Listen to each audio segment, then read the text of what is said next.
is the stance of different religions on a topic of justice and anti-oppression.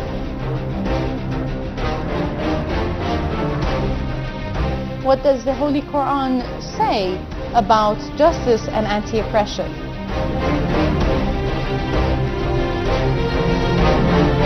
What is the cause of oppression against people in different societies?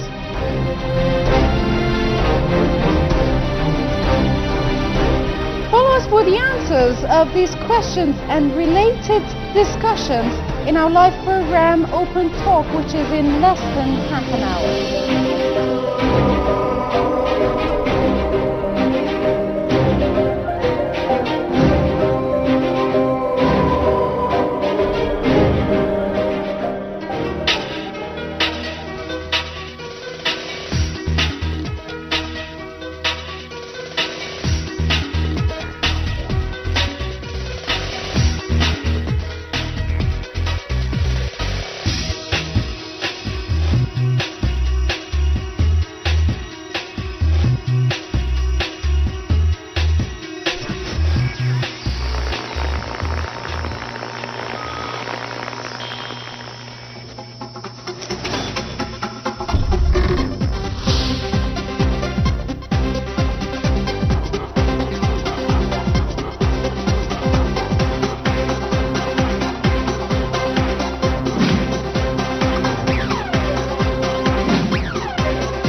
We seek refuge in Allah subhanahu wa ta'ala from Satan, the cursed one, in the name of Allah, the most compassionate, the most merciful. Islamic Republic of Iran, Universal Network of Sahar TV. You're watching us live from holy city of Qom with our program called Open Talk. In this program we will go on about the subjects of our last week, which was about justice and anti-oppression. We also have some respected guests from Lebanon who will join us through satellite. And in subsequent part of the program we have Dr. Gambari, an Islamic expert, and another distinguished expert from London who will join us also through satellite. In this program also you can join us through our pages on Facebook, Twitter and YouTube. And my friend, after a short break, will tell you how you can contact us.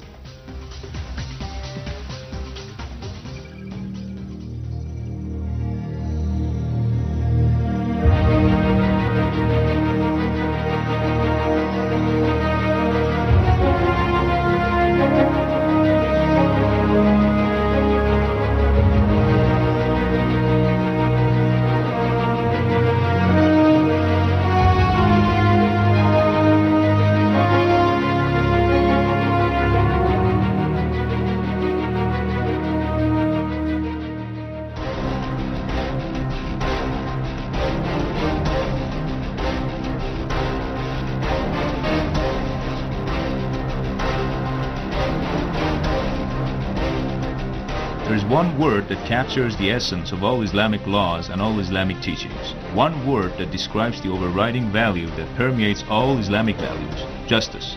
The Quran says, "We sent aforetime our messengers with clear signs and sent down with them the book and the balance, that men may stand forth in justice." The sole purpose of sending the prophets was to establish justice in the world and end injustice. Broadly speaking, doing justice means giving everyone his due. But this simple statement camouflages all the complexities of life in their myriad and ever-changing relations, all the temptations, all the apprehensions and concerns, all the conflicts and dilemmas. To guide the people, Allah sent down the prophets with clear signs, the book and the balance. The book contains the revelations that spell out what's fair and unfair or right and wrong. The balance refers to our ability to measure and calculate so we can follow the path shown by the book and explained by the prophets. In the Islamic worldview, justice denotes placing things in their rightful place. It also means giving others equal treatment. In Islam, justice is also a moral virtue and an attribute of human personality, as it is in the Western tradition. Justice is close to equality in the sense that it creates a state of equilibrium in the distribution of rights and duties, but they are not identical. Sometimes justice is achieved through inequality, like in an unequal distribution of wealth.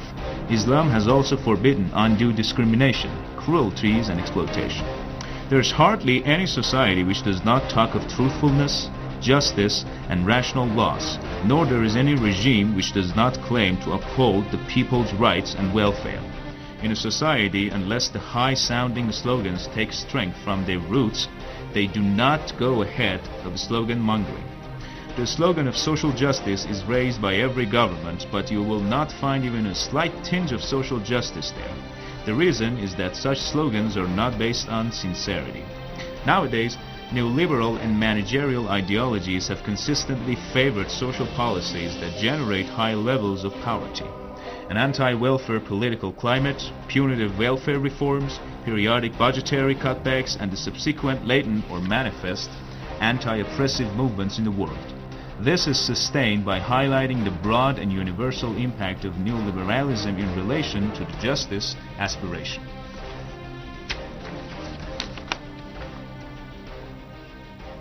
In the name of Allah, welcome everybody to this episode of Open Talk. Nice to be with you and thanks for joining us. How are you, dear Fatima? Thank you so much, Abbas. So in this program, I wanted to ask you how the viewers can join us through internet. Yeah, there are different ways that dear viewers, can contact us. They can go on the internet, they can go on Facebook, like that here in this page. You can see more than 2,000 visitors. They have visited our website. They can go there, they can raise their questions, they can post their comments. And if they want to see our questions in advance, they can go on this web page. You see here, they can go and they can like our web page like this.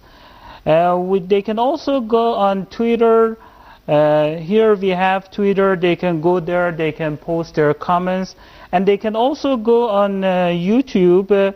Here we have, they can go and see our videos, and they can raise their questions and post their comments. Okay. So the videos are related to the videos are related to our program, and they can also get in touch with us through telephone. They can call us and they can join us during the program.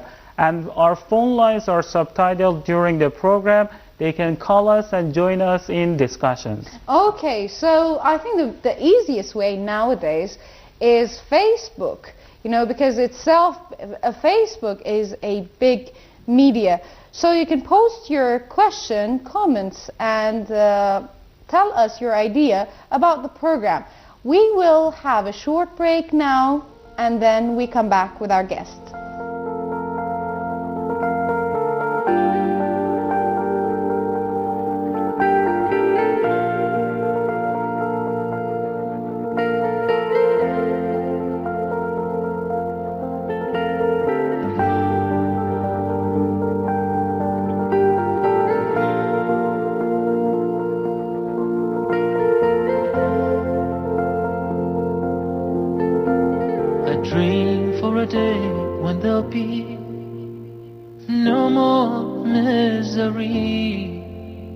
There's no more hunger, no need for shelter. Isn't there enough to share? Or is it that we just don't care? We're here for a day or two. It's so hard to explain what I'm feeling, but I guess it's okay, 'cause I'll keep believing. There's something deep inside, something that's calling. It's calling you and I. taking us up high to healing. I pray for a day when there'll be justice and unity. When we put aside our differences, fighting makes no sense. Just a little faith to make it a better place. We're here for a day or two. Let me show my way. Salamu alaikum, salamu alaikum, salamu alaikum. Salamu alaikum, salamu alaikum, salamu alaikum. Welcome back, our dear viewers. You're watching us live from Holy City of Qom with our program called Open Talk, with a subject of justice and anti-oppression. Now this part of the program is for our guest. We have two dear guests in our studio, Violette Fadi from Germany, Sekender from India, and two also very honored guests from Lebanon, Mohammed Mohibbi and Rasha Afshar, if I'm not mistaken. We are going to talk to them about the subject of justice and anti-oppression. Assalamu alaikum, brothers and sisters. Thank you very much for joining us in this program. Thank you. And to my brother and sister from Beirut, thank you so much for coming in this program, joining us in this program. And we are going to ask you your viewpoint about the justice and anti-oppression in Lebanon also. You're welcome. You're welcome. First question to start the discussion of our today's with the subject of justice and anti-oppression. I would like to ask you, Violette, first you start. What is the feature of a just community? A just community is usually a community which is based on democracy and fairness and allows the member to rely on rules which they committed to be just. Right. And what do you think, brother Sekender? Let me make it in the point of view of Islam, that Islam what says about the justice and just people. That just is a word that the equivalent of it is in Arabic it's adl. In Arabic it says adl instead of just. Right. That means putting everything in its place. Means if something is remaining in its real place, it's a justice. It's a kind of justice. But if we are putting and bringing it in another place, that is not its real place. So it's a kind of you can say operation. Okay. Yes. Oh, wow, that's a very, if it's everything it's in a right place, in order, it's just and fine. It's like in our society. And if it's not, it's injustice and oppression. My sister Rasha from Lebanon, I would like to ask you this question. Have you ever experienced injustice? Yes, the injustice and at different branches like discrimination, the discrimination of gender, religious discrimination, and daily and discrimination or injustice in our daily life is out there, and I've experienced it like everywhere. Can you give me more example, because I want to go more into detail since you live in Lebanon and also many things I know happening there. So can you give me an example of what happened to you yourself? Yeah, well, in my city or the city where I live, recently or lately happened lots of conflicts on the right or the right of expressing our own religious beliefs, like in Muharram and Ashura,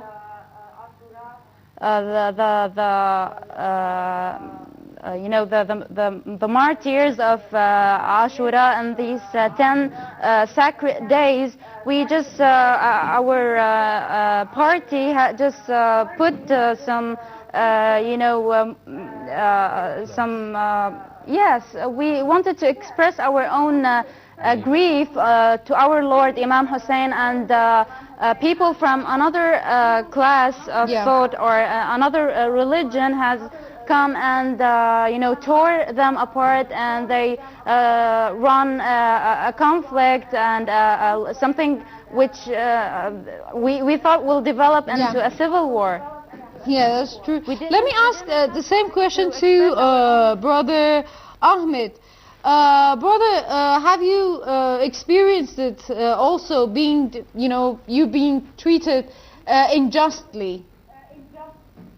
Yes. First of all, the name of God in Arabic is Al-Adl. It means the justice. Right. And all the humanity waiting the rescuer, Imam Al-Mahdi, to give us, all the societies in the world, the perfect justice. Because I am working in a foreign country, I am Iranian and living in Lebanon, the treatment between me and the people around me is different. I think many people don't like or don't love anyone who came and work in their country. Yeah. This is the part I have injustice. All right. Okay. Thank you, brother. Let me ask the same question from Sister Violette and Brother Sikandar. Would you take revenge if somebody treats you unjustly? I wouldn't take revenge, but I would try to get my rights, because of course God is justice, but also God gave us a brain to try to get our rights. So I would try, and if it is not working out, or I don't get any help from God, then maybe I should live with it. Okay, so what would you do, brother? I think I almost agree with my sister, that I will talk to them who did this to me, and try to take my what should I take, and I won't take a revenge from them. Let me say something about the justice. That justice, the meaning of justice is not the equality in everywhere. Means, for example, if we have a class, we have 10 students, so the justice is not to give them, every of them, for example, 20 of 20. Justice is to give them what they did. For example, what's their right. For example, one of the students is very good and another is not good. Yeah. So the good one should take the 20 of 20.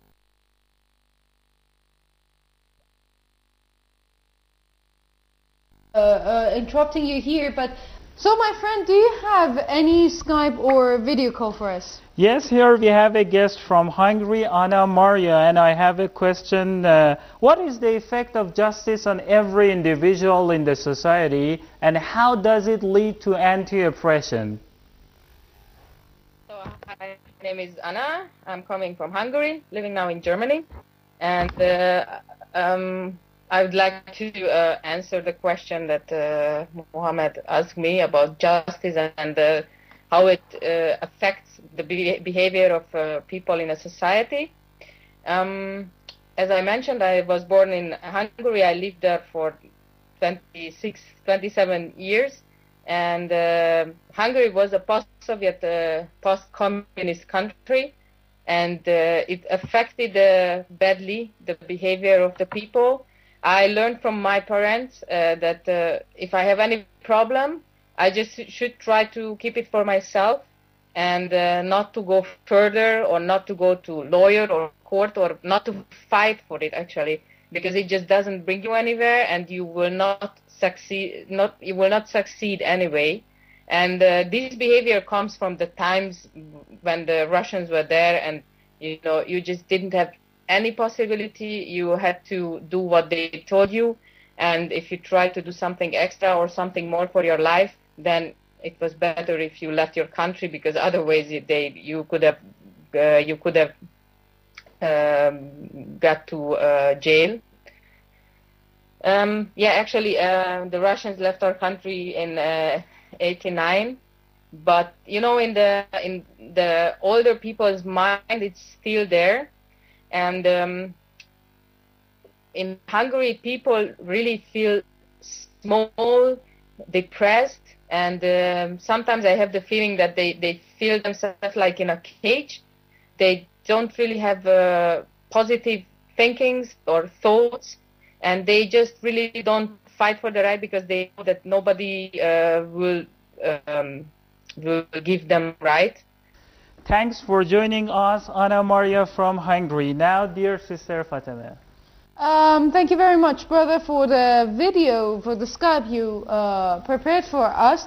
Unfortunately, we don't have much time, only 3 minutes, so I would like to ask you the same question, that what is the effect of justice in the society? Brother Ahmed and Sister Rasha, would you please answer to this question?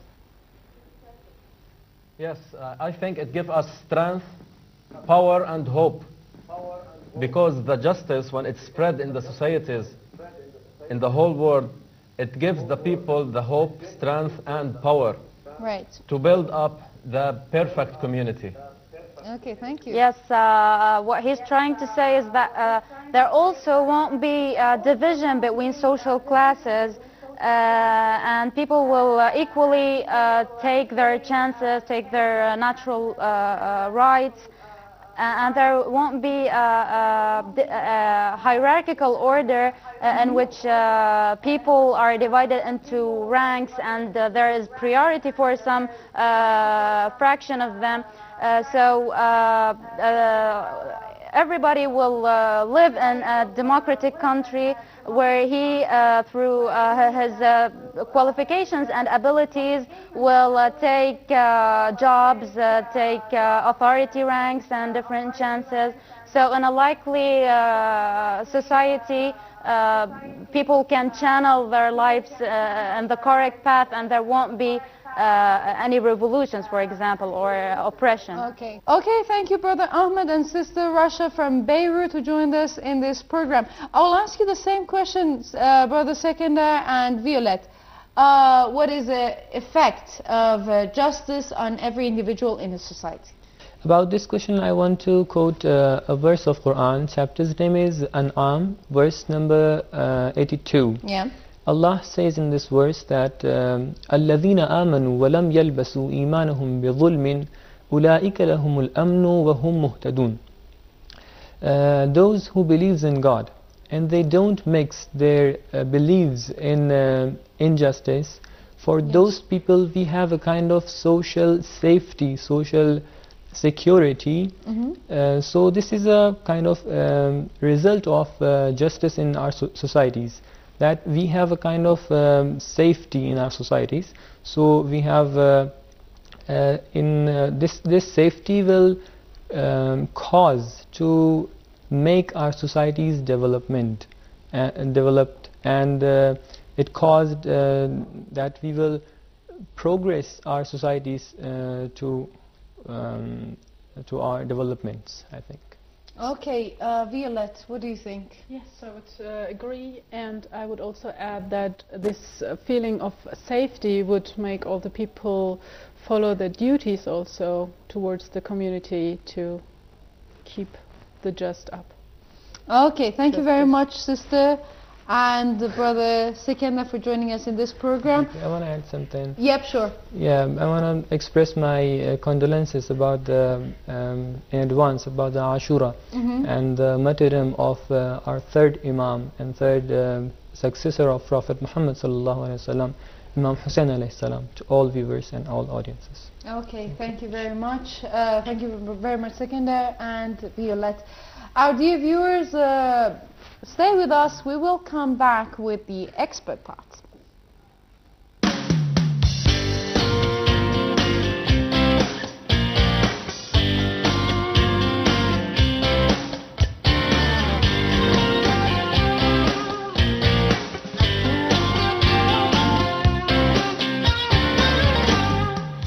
have an obligation to every last victim of this illegal aggression because all of this carnage has been done in our name. Since World War II, 90% of the casualties of war are unarmed civilians, a third of them children. Our victims have done nothing to us. From Palestine to Afghanistan to Iraq to Somalia to wherever our next target may be, their murders are not collateral damage. They are the nature of modern warfare. They don't hate us because of our freedoms. They hate us because every day we are funding and committing crimes against humanity. The so-called war on terror is a cover for our military aggression to gain control of the resources of Western Asia. This is sending the poor of this country to kill the poor of those Muslim countries. This is trading blood for oil. This is genocide, and to most of the world, we are the terrorists. In these times, remaining silent on our responsibility to the world and its future is criminal. And in light of our complicity in the supreme crimes against humanity in Iraq and Afghanistan, and ongoing violations of the UN Charter and international law, how dare any American criticize the actions of legitimate resistance to illegal occupation? Our so-called enemies in Afghanistan, Iraq, Palestine, our other colonies around the world, and our inner cities here at home are struggling against the oppressive hand of empire, demanding respect for their humanity. They are labeled insurgents or terrorists for resisting rape and pillage by the white establishment, but they are our brothers and sisters in the struggle for justice. The civilians at the other end of our weapons don't have a choice, but American soldiers have choices. And while there may have been some doubt 5 years ago, today we know the truth. Our soldiers don't sacrifice for duty, honor, country. They sacrifice for Kellogg, Brown, and Root. They don't fight for America, they fight for their lives and their buddies beside them because we put them in a war zone. They're not defending our freedoms. They're laying the foundation for 14 permanent military bases to defend the freedoms of ExxonMobil and British Petroleum. They're not establishing democracy. They're establishing the basis for an economic occupation to continue after the military occupation has ended. Iraqi society today, thanks to American help, is defined by house raids, death squads, checkpoints, detentions, curfews, blood in the streets, and constant violence. We must dare to speak out in support of the Iraqi people who resist and endure the horrific existence we brought upon them through our bloodthirsty imperial crusade. We must dare to speak out in support of those American war resistors, the real military heroes who uphold their oath to defend the Constitution of the United States against all enemies, foreign and domestic, including those terrorist cells in Washington, D.C., more commonly known as the legislative, executive, and judicial branches. Frederick Douglass said, "Those who profess to favor freedom and yet depreciate agitation are people who want crops without plowing the ground. They want rain without thunder and lightning. They want the ocean without the roar of its many waters." The struggle may be a moral one, or it may be a physical one, or it may be both, but it must be a struggle. Power concedes nothing without a demand. It never has, and it never will. Every one of us must keep demanding, keep fighting, keep thundering, keep plowing, keep speaking, keep struggling until justice is served. No justice, no peace. No justice, no peace.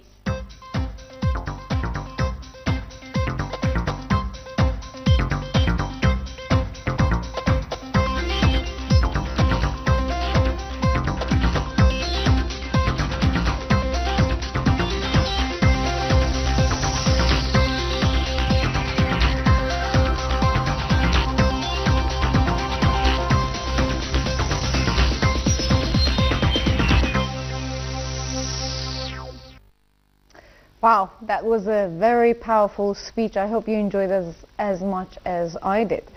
Now, as the expert time, our dear guest, one more time, we're broadcasting to you live from Holy City of and our distinguished expert is Dr. Ghambari, an expert in Islamic studies. Assalamu alaikum, doctor. Thank you very much for joining us in this program. Alaikum assalam wa rahmatullah. Thank you very much. We also had another guest, another expert from London. We trying to make a contact. So if the contact we make the contact, so we will talk to him also. So, Doctor, you know, the program of our today is about justice. So, one big point here is this: what is the stance of religion on the topic of justice and discrimination? Sorry, justice and anti-oppression. Yeah. بسم الله الرحمن الرحيم به نستعين إنه خير ناصر ومعين. Justice is a, you know, term that is very difficult in definition. When we want to define it according to Amir al-Mu'minin, it is vast in theoretical, you know, realm, but in practice it is very narrow. Yeah. When we want to practice it, we find lots of problems and barriers in front of us. But in talking, yes, everyone can talk about justice. And nowadays you see every regimes, every officials, every groups talking about this, you know, term. Yeah. And they claim that we are seeking justice to implement it in our societies. But religions, you know, have good emphasis on this term. According to Quranic verse, that is clarifying attitudes of any religions to that point. You can find this verse in chapter Hadith, verse number 25.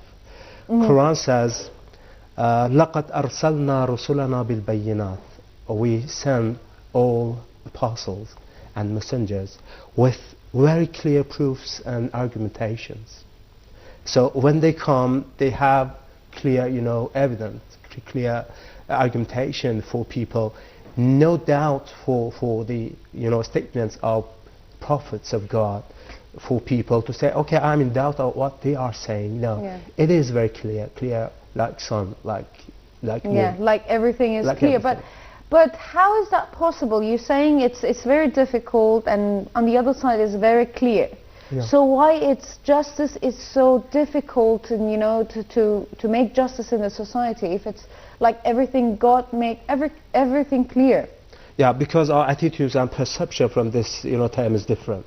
You know, according to the amount of people that we have, individuals that we have, for each number of individual, according to that issue, we have different, you know, attitudes. Every person looks at this, you know, issue, says, okay, I am understanding justice in this way, and you can understand in another way, because there is pluralism of understanding and, you know, epistemology or whatever you call it today. And each person claims that what I am understanding is correct and you have to follow me. Yeah. Okay, but the problem is that whenever we want to practice justice, we don't have good theoretical background of that practice. Our theoretical background should be taken from religion. So the Quran says we send these, you know, evidence, argumentation. What for? What's the purpose of that? وَأَنزَلْنَا مَعَهُمُ الْكِتَابَ وَالْمِيزَانَ. And we sent down with these prophets the book in which you can find many, many teachings regarding to God, or, you know, to your social life, your personal life. All of these are gathered in the book. And mizan means scale, balance, or whatever you need. What does that mean? Okay, you have to measure your life according to your religion. You cannot say, okay, I am understanding many, many things, and I am the axis of, you know, life and existence today. No. God says this is the measure for your life, either to be, you know, personal or social or political, economic, whatever you imagine. So we're talking about Islam at the moment here. How about other religion? Are they also, they've been told to practice justice? Yeah, they are all talking about justice. But the example of justice, the perfect justice, would be at the end of the time, when the promised justice or the promised just person will come to save people from injustice and oppression. And all religions, at least we can talk about Abrahamic religions like Judaism, Christianity and Islam, all of them are talking about the final justice in the world. Really? And yeah, they're talking about that. Oh, people, are you exhausted from your world? Are you disappointed from this oppression that you're suffering from nowadays? Yeah. Okay, you can hope in another justice that will come at the end of the time by the person who is coming from God, and his mission would be the implementation of complete and perfect justice among the humanity. So this promised one has been named in different names, you know, by different religions. Messiah, I don't know, Jesus Christ, or first coming of Jesus Christ, second coming, or what we call it, Imam al-Mahdi. Also, we do believe of second coming of Jesus Christ with Imam Mahdi to implement justice and the mission. So all of them are emphasizing on justice. But the Quranic verse says they are coming to prepare the way for the people to stand against injustice by themselves. There's no force for people by any religion to say, okay, you have to be just, you have to practice justice. No, there's no force. There should be preparation for the people, the Quran or another religions, another books coming to pave the way for justice by people themselves. People should understand, should achieve the level of understanding. I know, but nowadays the oppression, you know, you have to force them to go against anti-oppression, to go against oppression. But, you know, like that, nobody's going to give you justice in our today's society. You know, they're not going to treat you justly. Yeah, you know, what's happening today is not just unless the name, just the shape of justice, okay, not the real justice, because the justice that is interpreted today by some politicians, by the heads of the societies, is the justice that is beneficial for their own benefits, not beneficial for the humanity, not beneficial for the real world.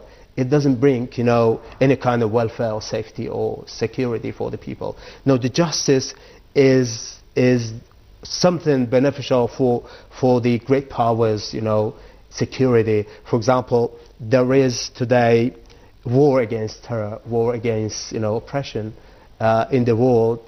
But when they determine, you know, terrorists, they say these are some groups, certain groups from certain religion. For example, they are Muslims that are living in Middle East, not in the West, not the Westerners. So Westerners are pure people. They are axis of goodness, not evil. But the evil in the side of Middle East. So if you want justice, we have to, you know, get rid of all these things that are, you know, living in Middle East, and then we can reach justice. And justice is the safety of Westerners and the West, you know, bloc that we have today. But the real justice, when we want to define it, we can say putting everything in its own right place. What is the correct place of, you know, politics, economic, safety, welfare, you know, property, civil, you know, rights or fundamental rights that we have, freedom. So what's the rights of these things? Well, I think like people, they like to shift it around a little bit because it's more in their benefit. Yeah, exactly. This is the problem that we're suffering from. And another, you know, definition of it for that is to give everyone's right. This is the justice. So, okay, when we want to come to give the rights of people, we confuse that. What is the right of that person to give? We don't know. There is different perceptions here also. So I say the right of Muslims is that, the right of Christians is that. The right of religious minority in our society is not to have freedom, for example. Or another person say, no, they have to possess equal rights, equal, you know, opportunity to, you know, implement their own rituals, religious rituals. So this is something we're suffering from. Good definition is not there for justice. And after that, when we want to practice it, there are many understanding and perceptions of this justice. So through justice, we may reach injustice and oppression. This is something that we suffer. Okay, we have our expert also, Dr. Zaidul Isa, a political analyst. Hello, doctor, can you hear us?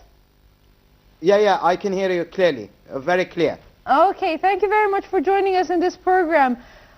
I was just talking to Dr. Ghamari about the stance of different religion on the topic of justice and anti-oppression. So may we know your idea about this matter? Well, it is basically a highly complicated matter because it's highly civilized. It depends on providing people and treating them equally like human beings. So Islam was actually endeavored and took the unprecedented step before that, when the West was living in the darkness of ignorance, barbarity and savagery. We noticed that Islam ages ago have introduced those highly civilized concepts and actually strived and endeavored to implement them, that the Rasul sallallahu alayhi wasallam and Imam Ali and Imam Hussein implemented those concepts, which actually place a great deal of emphasis and explicitly demand the respect to the humanity of all human beings, and also providing them with the necessary and treating them with the necessary dignity. And actually Islam went out of its way to emphasize the importance of treating people with fairness, with equality, helping them out in reaching their full potential in a safe environment, and caring for their needs, and actually fighting poverty, corruption. And when we look at the implementation, we see that Islam was well in advance of its time, went out of its way to implement those highly civilized concepts, while we can see clearly that the West claims to uphold the dignity of people and emphasizes the importance of human rights and justice. But when it comes to the implementation, it is highly selective in the way it actually applies and implements those concepts. It deprives the people in the Muslim world from those basic human rights, and we see the emphatic, unequivocal support of the West to corrupt tyrannical dictatorships like the regime in Saudi Arabia, which discriminates against its own people. The people in Saudi Arabia have absolutely no basic rights. There are no freedoms. There are no respect to religion. And we see also the people of Bahrain being occupied, being subjected to intolerable discrimination and also unbearable abuse under occupation, and the very eyes of the world and the United States, which steadfastly support the occupying forces of Saudi Arabia. Okay, these are examples Dr. about the sheer hypocrisy. Dr. Izul Isa, I'm going to ask you another question, but let me ask first Dr. Qamar, who's in our studio, the question that I'm going to ask you the same question. So Dr. Qamar, what do you think is causing the oppression against people? Yeah, what caused us to lead in a way that the result would be oppression? So this is a good question. According to Islamic teachings, what we understand, there would be three causes for that. First, if we have ignorance about some issue, so out of our ignorance we can do oppression because we don't know the real way or the correct way of treating people or implementing something in the real world. We may make mistakes because of our ignorance, because we don't know the correct way of doing that, then we make some mistakes. This is one thing. And the second cause for that would be in this way, because we are so weak in our personality, not enough power, not enough ability to do something. Weakness is something that will be considered as a cause for oppression. Yes. Also, we can call it laziness. Laziness or something like that.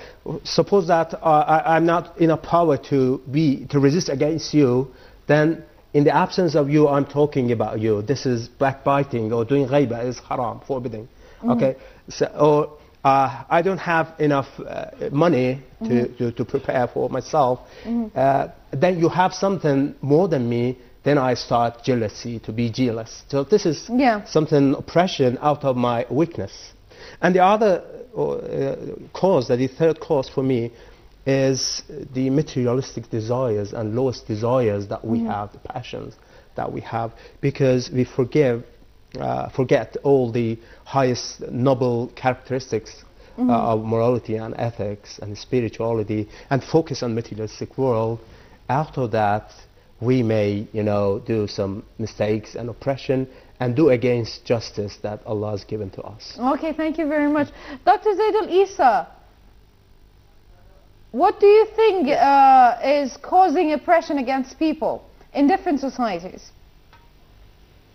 Well, in different societies, we could say that, as your guest has said, it is sheer ignorance and lack of knowledge about the rights of other people, and also the lack of respect for the dignity and also the humanity of other people, adamantly refusing to treat them as equal, and also to give them a fair share or give them the right to try their best to achieve their potential and also meet their needs. So it is out of lack of respect, but in many cases it's actually deliberate. That is to maintain and keep hold of power and also establish dominance and try to bring other people or other communities to their knees. And that's why we have in some cases sweeping indiscriminate sanctions being imposed on nations, like the sanctions imposed on Iraq previously, and now the sanctions imposed on Iran, trying to bring it and bring its people to their knees, and also trying to force those nations into submission so that you can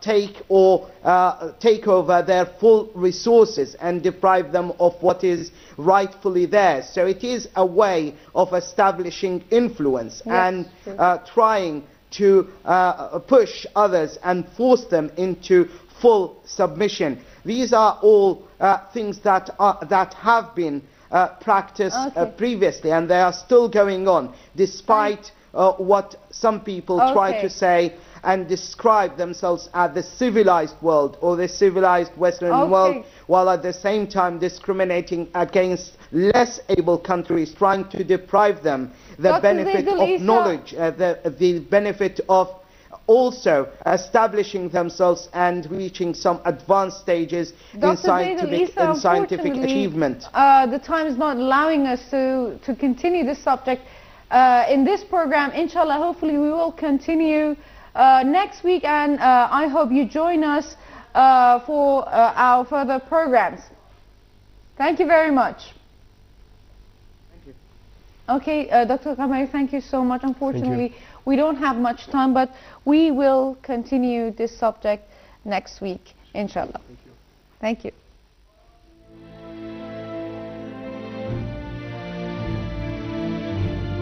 Our dear guest, I hope you enjoyed our today's program with the subject of justice and anti-oppression. I hope you join us next week the same time with our program Open Talk.